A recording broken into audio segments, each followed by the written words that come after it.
Hey folks, how you doing? Subscribe, okay? I'm gonna talk something about transfiguration. Well, that's the term that I'm gonna use, okay, in this explanation, okay? Transfiguration. Now, we'll first look at Scripture, okay? Scripture has what they call the literal interpretation, and they have the underlying interpretation.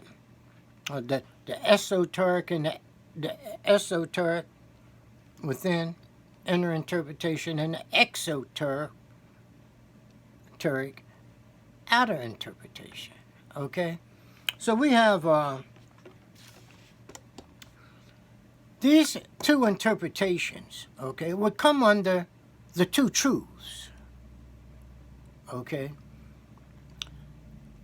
We take the exoteric, that is the literal interpretation, okay, and internalize it.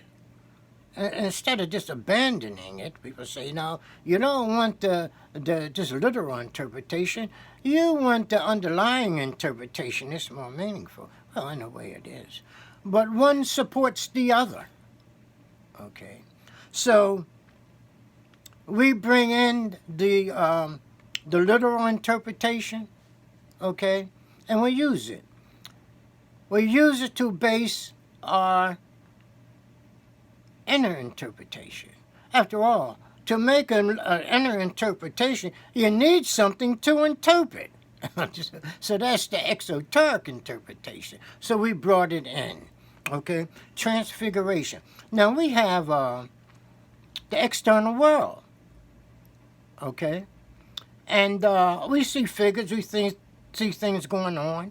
You know what I mean? People, trees growing, grass growing. You know what I mean? We see what's going on in the outer world, okay? But we can internalize it, just like we internalize the literal interpretation to the inner interpretation. We can internalize what we see going on in the world. Transfiguration. The figures in the external world can be transited to our inner being. So we say, well, how can this be? You know what I mean? How can the external be transited to the internal? Well, all is spirit. Everything is spirit. Therefore, there should be nothing whatsoever that stops a person from internalizing what he sees in the external world. He internalizes it. So we just call it transfiguration because we are transiting the figures of the external world to the internal world. Okay? And so then what goes on in the external world then is very important. Like I say, it comes under the two truths. And the two truths, the first truth supports the second truth. Like Jesus supported the Christ. Okay? Christ became the finisher, the complementer. He complemented the situation. He completed it, I should say. Okay? Other words, what Jesus said, okay, could be done or will be done, etc., the Christ did. What goes on in the external world, okay, can be transited to the internal world, where we put a completion on it.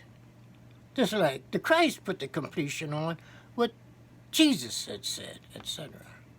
Okay. We can complete the deal of the external world within ourselves. Transfiguration. Okay, folks, have a good one, and bye.